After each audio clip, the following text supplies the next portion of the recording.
संस्कृत शिक्षण कक्षा अष्टम इस वीडियो ट्यूटोरियल में सभी विद्यार्थियों का हार्दिक स्वागत है। आइए आज हम कक्षा अष्टम में संस्कृत व्याकरण में तृतीय पाठ का अध्ययन कर रहे हैं। इसमें कारक और उपपद विभक्तियों का हम प्रयोग और उनके नियमों के बारे में जानेंगे। तो कहाँ पर कौन सी विभक्ति का प्रयोग उचित है या अनुचित है, इसके कुछ नियम हैं, हम उन्हें समझेंगे। तो इनका हमारे परीक्षा में बहुत ही महत्व है। जरा सी गलती से हमारा जो उत्तर है वो गलत हो जाता है। हमें कौन सा पद और कौन सी विभक्ति का प्रयोग कहाँ पर करना है, इसके कुछ नियम हैं, उन्हें हमें याद रखना है। इसी का हम विस्तार से इस वीडियो में अध्ययन करेंगे। तो शुरू करते हैं अपना कार्यक्रम। उपपद विभक्ति, कारक विभक्ति, तृतीया पाठा, वेद गणिका पुस्तक से लिया है। प्रथम प्रश्न है, मंजूषाया उचित कर्ता पदम चित्वा रिक्त स्थानानि पूरयन्तु। दिए गए शब्द हैं मंजूषा में, देखें। मंजूषा इंडेक्स, आवाम, तौ, सैनिकः, त्वम, अहम, वयम, युवाम, रामः। पहला रिक्त स्थान है भ्रमथः, तो इसमें क्या सर्वनाम भरना है? युवाम भ्रमतः, युवाम भ्रमतः। दूसरा है पठामि, तो इसके साथ सर्वनाम आएगा अहम पठामि, अहम गच्छामि, अहम लिखामि। इस प्रकार का प्रयोग करना है। दूसरा प्रश्न अहम पठामि। तीसरा देखें, सैनिकः रक्षन्ति, क्योंकि रक्षन्ति बहुवचन है तो रक्षन्ति के साथ सैनिकः बहुवचन का प्रयोग किया जाएगा। चौथा प्रश्न है हसति, एक वचन है तो यहाँ कर्ता एक वचन लगाएंगे, रामः हसते। पांचवा प्रश्न है धावामः, पठामः, धावामः, गच्छामः, यानी उत्तम पुरुष का बहुवचन। तो यहाँ पर उत्तम पुरुष बहुवचन का सर्वनाम है वयम, वयम धावामः। छठा तौ नमतः, सा तौ ते, तौ द्विवचन, नमति नमतः नमन्ते, नमता द्विवचन। तो तौ नमतः ये वाक्य शुद्ध है। सातवां प्रश्न है त्वम नृत्यसि, नृत्यसि, पठसि, लिखसि, हससि, गच्छसि आदि धातुओं के रूप मध्यम पुरुष एक वचन में, इनके साथ मध्यम पुरुष का एक वचन त्वम सर्वनाम प्रयोग किया जाएगा। त्वम नृत्यसि या त्वम पठसि या त्वम गच्छसि, सी जरूर आएगा। आवाम चलावा, चलावा, चलामि, चलावा, चलामः। यथा पठामि, पठावा, पठामः। सेम गच्छामि, गच्छावा, गच्छामः।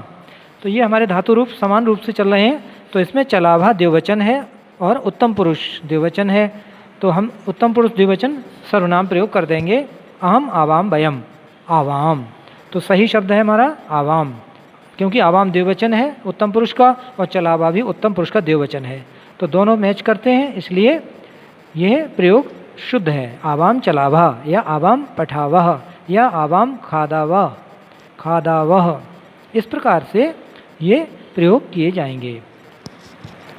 यानी जिस पुरुष और वचन का करता है उसी के अनुसार उसी वचन और पुरुष की क्रिया का प्रयोग किया जाना चाहिए। यहाँ चित्र देखेंगे, चित्रम पश्यतु, दीनम प्रति दयाम कुरु। दीनम अंडरलाइन किया गया है, जो आपको इशारा या संकेत कर रहा है कि इसमें क्या विशेष बात है। उपपद विभक्ति का प्रयोग हुआ है प्रति, प्रति के साथ द्वितीय व्यक्ति का प्रयोग होता है, इसलिए दीनम प्रति दयाम कुरु, दीनों के प्रति या दीन के प्रति, एक वचन है तो दीन के प्रति दया करो। प्रति यहाँ प्रयोग होगा, उसके साथ हमें द्वितीय व्यक्ति का प्रयोग करना होगा, प्रति। और कहाँ कहाँ द्वितीय व्यक्ति का उपयुक्ति प्रयोग होता है? अभिता, उभयता, परिता, समया, प्रति, धिक, बिना, इन शब्दों के साथ द्वितीय व्यक्ति का प्रयोग होता है। अब समेटिव असेसमेंट में रिक्त स्थान पूर्ति करेंगे। निम्नलिखितेषु वाक्येषु कोष्ठकात् उचित विभक्ति प्रयोगः कुर्वन्तु। यानी निम्नलिखित वाक्यों में कोष्ठक से उचित विभक्ति का प्रयोग करें। 1 सर्वे जनः पश्यन्ति। सर्वे जनः रिक्त स्थान क्या पश्यन्ति देखते हैं। अब किससे देखते हैं, नेत्रेण या नेत्राभ्याम या नेत्रात्। नेत्र से, नेत्राभ्याम नेत्रों से, नेत्रात् नेत्र से। नेत्रेण तृतीया एक वचन, नेत्राभ्याम तृतीया द्विवचन है और नेत्रात् पंचमी का एक वचन है। अब बताइए यहाँ पर कौन सा शब्द व्याकरण की दृष्टि से उचित होगा। तो सर्वे जना पश्यन्ति देखते हैं, तो जहाँ देखने का प्रयोग हुआ है तो इसमें कौन सी विभक्ति का प्रयोग होगा। तो देखिए इसका नियम है सह साकम समम सार्धम। सह साकम समम सार्धम अंग विकार अलम बिना सदृश सम इनके साथ तृतीया विभक्ति का प्रयोग होता है। तृतीया विभक्ति का प्रयोग होता है। तो नेत्रेण या नेत्राभ्याम, तो यहाँ पर नेत्राभ्याम भरा जाएगा। सीता रिक्त स्थान सह वनम गच्छति। सीता साथ वन जाती हैं, वन को जाती हैं। तो रामम राम को, रामेण राम के द्वारा, रामात राम से। तो यहाँ पर सह का प्रयोग हुआ है, तो उपपद विभक्ति का प्रयोग तृतीय विभक्ति का प्रयोग होगा। सह के साथ तृतीय विभक्ति आती है, जैसा कि अभी मैंने बताया सह साकम समम सार्धम अंग विकार अलम इनके साथ सह, इन सब के साथ तृतीय व्यक्ति का प्रयोग होता है। तो यहाँ रामेण आएगा, तो सीता रामेण सह वनम गच्छति। रामेण शब्द शुद्ध होगा। तीसरा वाक्य देखिए सा भिक्षुकः बधिरा। वह भिक्षुक, बधिर माने बहरा है, डीफ है, बहरा। तो बहरा है यानी अंग विकार है उसके अंदर, तो अंग विकार होने पर तृतीय व्यक्ति का प्रयोग होता है। तो वह बहरा है, तो कान से बहरा या कानों से, तो कान दो होते हैं, तो यहाँ द्विवचन आएगा कर्णाभ्याम, तृतीय व्यक्ति का द्विवचन यहाँ पर आएगा। सा भिक्षुका कर्णाभ्याम बधिरा, कानों से बहरा है, एक कान से नहीं, कर्णाभ्याम दोनों कानों से, तो कर्णाभ्याम द्विवचन का प्रयोग करना है। चौथा प्रश्न है सा सार्धम भोजनम खादति। सार्धम, तो मैंने जैसा बताया सह साकम समम सार्धम और अंग विकार आदि के साथ तृतीय व्यक्ति आती है, तो सार्धम के साथ तृतीय व्यक्ति का प्रयोग होगा। तो इसमें सा प्रियया सार्धम भोजनम खादति, इसमें प्रियया हो जाएगा यानी तृतीया। जैसे लता का लतया, रमा का रमया, इस प्रकार से तृतीय व्यक्ति एक वचन हो जाएगा। ठीक है, क्यों? क्योंकि सार्धम के साथ तृतीय व्यक्ति लगती है। पांचवा प्रश्न है बिना ना मुक्ति। के बिना मुक्ति नहीं है। बिना, तो देखिए अलम या बिना, सदृश और सम और हीन, इनके योग में भी तृतीय व्यक्ति का प्रयोग होता है। फिर से सुन लीजिए, अलम, बिना, सदृशम, समम या सम, हीनम इति योगे तृतीय विभक्ति प्रयुज्यते। इनके साथ तृतीय व्यक्ति का प्रयोग ही होता है। तो बिना न मुक्ति, के बिना मुक्ति नहीं है। किसके बिना? विद्यया, विद्या के बिना मुक्ति नहीं है। तो जो बीच वाला शब्द है विद्यया, ये भरा जाएगा, विद्यया बिना न मुक्ति। छठा प्रश्न, हीना पादपा न शोभते। हीन, तो हीन के योग में भी तृतीय व्यक्ति का प्रयोग होगा। हीना, हीन या बिना या हीन। पादप न शोभते, वृक्ष नहीं शोभा पाता है। पुष्पै हीना पादपः न शोभते। तृतीया बहुवचन पुष्पै, फूलों के बिना पादप या वृक्ष शोभा नहीं पाता है। सातवां प्रश्न है सा रूपे समम प्रतीयते। समम, सम के समान में तृतीया, सा रूपे पित्रा समम प्रतीयते। और आठवां है उमेशा मित्रेण साकम गच्छति। उमेश मित्र के साथ जाता है। सह साकम समम सार्धम, इनके साथ भी तृतीय व्यक्ति का प्रयोग होता है। तो जहाँ ये शब्द लगा हो उससे पहले तृतीय व्यक्ति का प्रयोग होगा। गम, रुह, प्रच्छ, याच, रक्ष, इनके प्रयोग में भी द्वितीय विभक्ति का प्रयोग होता है। जैसा कि आप ऊपर लिखा हुआ पढ़िए, गम आ प्लस रूह आरूह, प्रच्छ, याच, रक्ष, इनके प्रयोग में द्वितीय विभक्ति का प्रयोग होता है। जैसे गम का मतलब गम, गच्छति, गमिष्यति, ऐसे रूप कोई प्रयोग होंगे किसी भी लकार में, तो वहाँ गम के योग में द्वितीय विभक्ति आएगी। जैसे विपुला विद्यालयम गच्छति, तो गच्छति गम है, गम धातु, तो इससे पहले हमें विद्यालय में द्वितीय विभक्ति का प्रयोग करना है। और कर्ता में प्रथमा और कर्म में द्वितीय होती है, ये भी नियम ध्यान में रखना है। तो गच्छति में जो हम गम धातु है, इसलिए इससे पहले विद्यालयम में द्वितीय विभक्ति का प्रयोग हुआ है। द्वितीय विभक्ति विशिष्ट प्रयोगा, विशिष्ट प्रयोग उपपद विभक्ति अभिता उभयता परिता समया प्रति धिक बिना, इन शब्दों में द्वितीय विभक्ति का प्रयोग होता है। इन नियमों को लिख लीजिए कॉपी में और याद कीजिए इन्हें अच्छी तरह से। अभिता उभयता परिता समया निकषा प्रति धिक बिना, इन शब्दों के साथ द्वितीय विभक्ति का प्रयोग होता है। जैसे उदाहरण देखें, चित्र देखें, ग्रामम अभिता जलम अस्ति। ग्रामम अभिता गांव के एक ओर, अभिता माने एक ओर, उभयता माने दोनों ओर। ग्रामम अभिता जलम अस्ति, तो अभिता के साथ ग्रामम में द्वितीय विभक्ति का प्रयोग हुआ। मीरा राजस्थानम अधिवसति, तो राजस्थानम में द्वितीय विभक्ति का प्रयोग हुआ है, जहाँ बस धातु है रहना, और उससे पहले हमारा जो शब्द है राजस्थान, तो इसमें द्वितीय का प्रयोग हुआ है।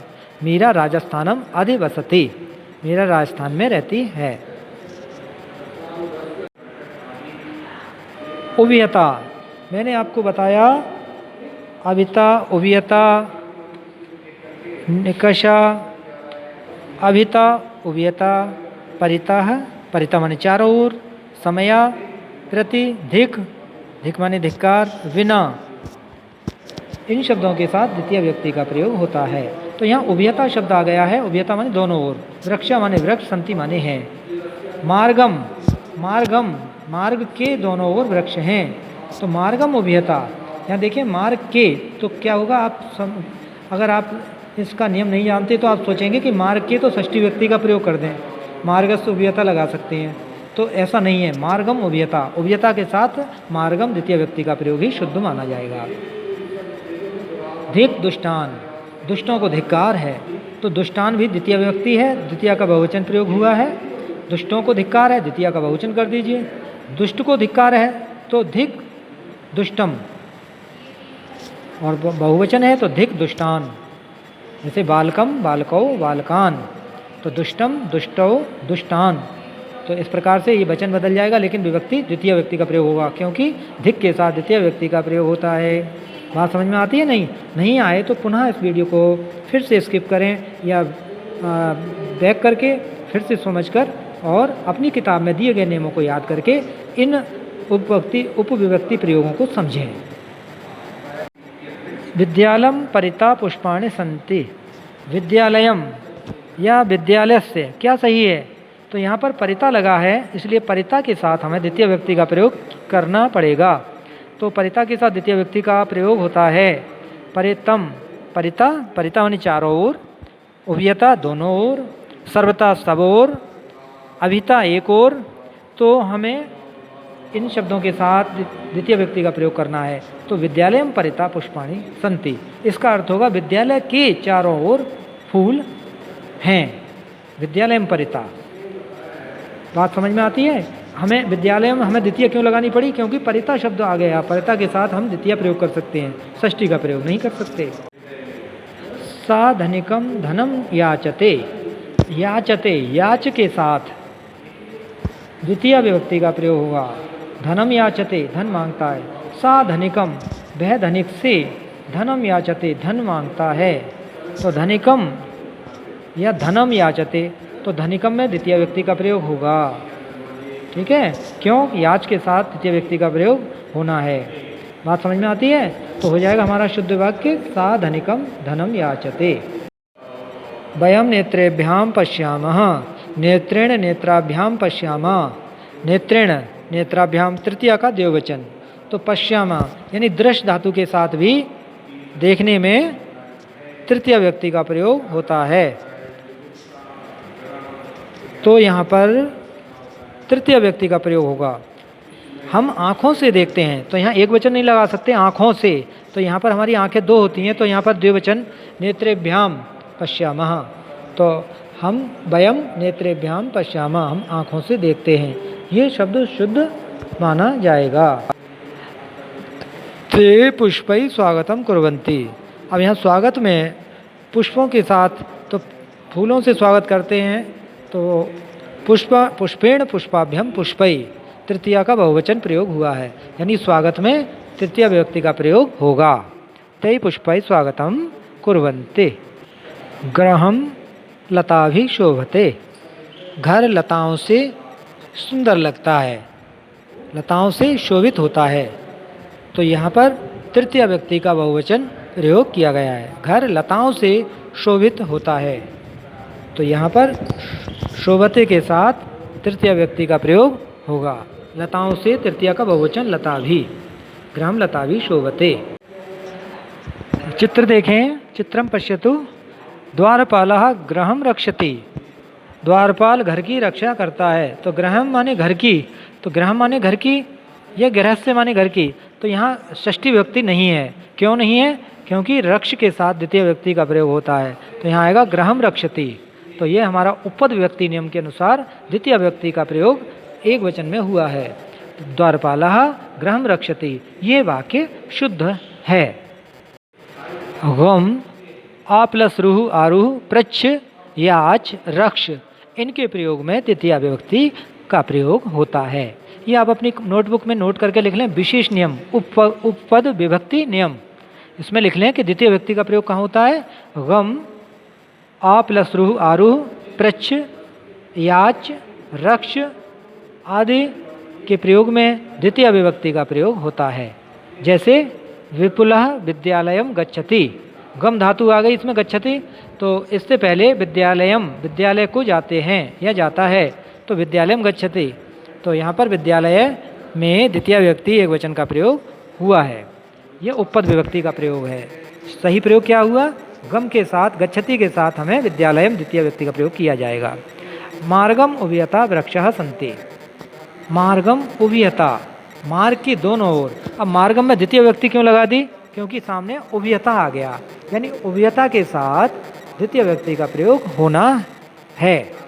मार्गम उभयता, मार्ग के दोनों ओर वृक्षः सन्ति, वृक्ष हैं, मार्ग की दोनों ओर वृक्ष हैं, तो मार्ग की दोनों ओर, तो उभयता माने दोनों ओर, तो उभयता के साथ द्वितीय व्यक्ति का प्रयोग करेंगे। मार्गम उभयता, मार्ग से द्वितीय व्यक्ति का प्रयोग होगा। इन नियमों को, इन शब्दों को अच्छी तरह याद करना पड़ेगा कि किस शब्द के साथ विशेष परिस्थिति में किस विभक्ति का प्रयोग किया जाता है, तभी आपका वाक्य व्याकरण की दृष्टि से शुद्ध होगा और परीक्षा में आप पूरे अंक प्राप्त कर सकेंगे। मीरा राजस्थानम अधिवसति। अब अधि के प्रयोग में राजस्थानम में द्वितीय व्यक्ति का प्रयोग हो गया है, आपको पहले भी इसमें बताया जा चुका है।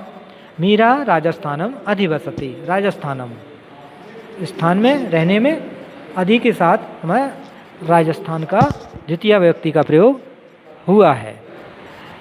महत्वपूर्ण नियम अपनी नोटबुक में नोट करें। सबसे ज़रूरी चीज़ यही है, उपपद विभक्ति किस परिस्थिति में हमें उपपद विभक्ति का प्रयोग करना है। द्वितीय व्यक्ति का प्रयोग कहाँ होगा? अभिता, उभयता, परिता, समया, निकषा, प्रति, धिक, बिना, इन शब्दों के साथ द्वितीय व्यक्ति का प्रयोग होता है। जैसे ग्रामम अभिता जलम अस्ति, गांव के एक ओर जल है। ग्रामम अभिता जलम अस्ति। दीनम प्रति दयाम कुरु, प्रति के साथ दीन द्वितीय व्यक्ति का प्रयोग होगा। दीनम प्रति, दीन के प्रति, दीनम प्रति, दीन के प्रति दयाम कुरु, दया करो, दीन के प्रति दया करो। यहाँ प्रति शब्द प्रयोग हुआ है, इससे उपपद व्यक्ति का प्रयोग होगा, द्वितीय व्यक्ति का प्रयोग होगा, यानी प्रति के साथ द्वितीय व्यक्ति का प्रयोग होता है। ये नियम आप अच्छी तरह से नोट कर लें, याद कर लें, और जो मुख्य शब्द दिए गए हैं कि किस विभक्ति में और किस उपपद व्यक्ति के साथ कौन सा शब्द होने पर किस तरह हम विभक्ति का प्रयोग करेंगे, तो हमारी गलतियाँ नहीं होंगी व्याकरण में और हमें परीक्षा में पूर्ण अंक प्राप्त होंगे। उपपद व्यक्ति के नियमानुसार कौन सी विभक्ति का प्रयोग करना है। अगला उदाहरण देखें, सा धनिकम धनम याचते। तो तो याच धातु के साथ द्वितीय व्यक्ति का प्रयोग होता है। आपको पहले भी हम बता चुके हैं कि याच के साथ द्वितीय व्यक्ति का प्रयोग होता है, याच मांगने में। सा धनिकम धनम याचते, वह धनी से धन मांगता है। धनिकम धनी से, धनम याचते धन मांगता है। तो याच के साथ कौन सी व्यक्ति प्रयोग हो गई? यहाँ पर द्वितीय व्यक्ति प्रयोग हुई है। विद्यालयम परिता पुष्पाणि सन्ति, अंडरलाइन शब्द है विद्यालयम। विद्यालय के चारों ओर, परिता माने चारों ओर, पुष्पाणि सन्ति फूल हैं। तो विद्यालय में द्वितीय व्यक्ति का प्रयोग क्यों कर दिया? क्योंकि परिता, परिता के साथ द्वितीय व्यक्ति का प्रयोग होता है। परिता व्यक्ति के अलावा कौन कौन से शब्द हैं? एक बार अंत में और सुन लीजिए, वीडियो समाप्ति की ओर है। अभिता, उभयता, परिता, समया, प्रति, धिक, बिना आदि शब्दों के साथ द्वितीय व्यक्ति का प्रयोग होता है। इसलिए विद्यालय में परिता पुष्पाणि सन्ति वाक्य सही है, शुद्ध है। अब आप कर देंगे विद्यालय से परिता, तो आपका वाक्य गलत हो जाएगा, तो आपको कोई अंक नहीं मिलेगा। विद्यालय में परिता, यहाँ परिता लगा है, वहाँ पर द्वितीय व्यक्ति का प्रयोग होना चाहिए। सभी विद्यार्थी पुस्तक तथा इस वीडियो लेसन की सहायता से उपपद विभक्तियों का अभ्यास करें। धन्यवाद।